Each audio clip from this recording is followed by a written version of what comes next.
ጽናት በዛሬው ክፍል ለኪራ እውነት ነግረዋለች ብዬ አስቤ ነበረ። ግን እንደውም ሌላ መጥፎ ነገር እያሰቡ ነው ያሉት ማለት ነው። ሁሉም አንድ ላይ ሆነው የእውነት በጣም ነው የሚያሳዝነው። ናሆምም በጣም ነበር የተናደደው። ኪራን በስድብ ነበረ ያጥረገረገው ማለት ነው። ምክንያቱም ጽናትን ውጭ ስላሳደራት እሷ ምን ያህል ላንተ እንደምትጨነቅ ምን ያህል ላንተ እንትን እንደምትል ስለማታውቅ ነው። ለምንድን ነው እንደዚህ የምታደርገው ሲለው አንተ አታውቅም እንጂ እኮ ጽናት እየተጫወተችብን ነው ያለው ማለት ነው። ምክንያቱም እውነቱን እስካላወቀ ድረስ በህይወቱ እየተጫወተችበት ነው ብሎ ነው እያሰበ ያለው። ሰላም ሰላም፣ ውድ የተከበራችሁ የቻናሌ ተከታታዮች እንዴት ናችሁ? ከኔ ጋር ሁሉ ሰላም ነው። ሰላማችሁ ይብዛልኝ ባላችሁበት ውድ ቤተሰቦቼ። የጽናት ድራማ እንግዲህ ተለቋል ማለት ነው። ዛሬ በዓል ስለነበረ የእስልምና በዓል ስለነበረ የሚለቀቅ አልመሰለኝም ነበረ፣ ግን ብቻ ተለቋል። በጣም ደስ ብሎኛል ማለት ነው። ግን ደግሞ በቃ አሁንም ቢሆን ጽናቴ ስላልነገረችው ከፍቶኛል። ብቻ ለቻናሌ አዲስ ከሆናችሁ ሰብስክራይብ እያደረጋችሁ ቤተሰብ ሁኑ። ነባሮች እንኳን በሰላም መጣችሁ ማለት ነው። እንግዲህ ሙስሊሞች በዓሉን እንዴት እያሳለፋችሁት ነው? ከኔ ጋራ እጅግ በጣም አሪፍ ነው ማለት ነው። በጣም አሪፍ አድርጌ እያከበርኩ ነው አልሐምዱሊላህ።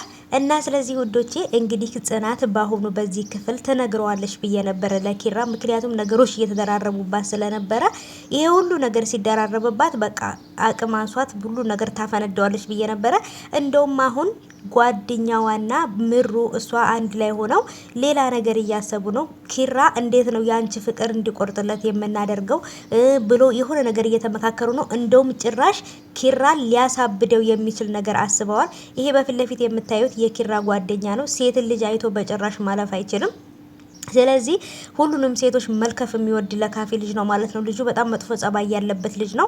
እና እንግዲህ ሀሴትም ከታውቃላችሁ ዩኒቨርሲቲ አብሮ የተማረና ቪዲዮ ሶሻል ሚዲያ ላይ ለቆባት ምናምን ብዙ ነገር ያደረጋት ልጅ ነው ማለት ነው። ስለዚህ ሀሴት ጋራ በጭራሽ አይስማሙም። እና አሁንም እነ ጽናት እያወሩ ያሉት ከዚህ ከልጁ ጋራ ቅርርብነት ፈጥራ ከዛን ኪራ ሌላ ፍቅር ወይም ሌላ ነገር ጀምራለች ብሎ ከሷ እንዲርቅ ነበር እያሰቡ ያሉት። እንደዛ ለማድረግ ነው። ግን ደግሞ ያሰቡት ነገር በጣም ትልቅ ሪስክ ሊያስከፍላቸው መስዋዕት ሊያስከፍላቸው ይችላል። ምክንያቱም ኪራ ጽናትን የነካ ሰው ሁሉ እየተደባደበ ነው ማለት ነው። ምክንያቱም በቦክስ ነው የሚለው። አሁንም ይሄን ልጅ አናቱን ብሎ በቦክስ ብሎ ወይ ደግሞ የሆነ ነገር ብሎ ነው ልጁን የሚገለው ማለት ነው። ከጽናት ጋር ቢያገኘው ማለት ነው። ስለዚህ ወይንም ጽናት እዛ ቤት ውስጥ መውጣት አለባት እንጂ አሁን ያሰቡት ነገር በጣም አደጋ ነው።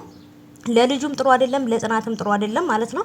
ብቻ ግን ናሆሜ ምሩን ሲጠይቃት እነዚህ ልጆች በመሀላቸው ሰይጣን ገብቷል ለምንድን ነው ብሎ ሁሉ ነገር ሲጠይቃት ግን ምሩ ናሆም የምትነግረው መስሎ ነበረ። ምክንያቱም ቢያንስ ለናሆም ብትነግረው የሆነ መፍትሄ ያመጣ ነበር ናሆም ማለት ነው። ግን ሁሉም ነገሩን ደብቀው አድበስብሰው ቁጭ ብለዋል። ምን ይፈጠራል አላቅም። ከዚህ በኋላ ግን ሊያደርጉ ያሰቡት ነገር ሴቶቹ ግን ምሩዬና ጽናትና ጓደኛዋ የተመካከሩት ነገር ትንሽ እጅግ በጣም ከባድ ውሳኔ ነው እየደረሱት አሁን ላይ ማለት ነው።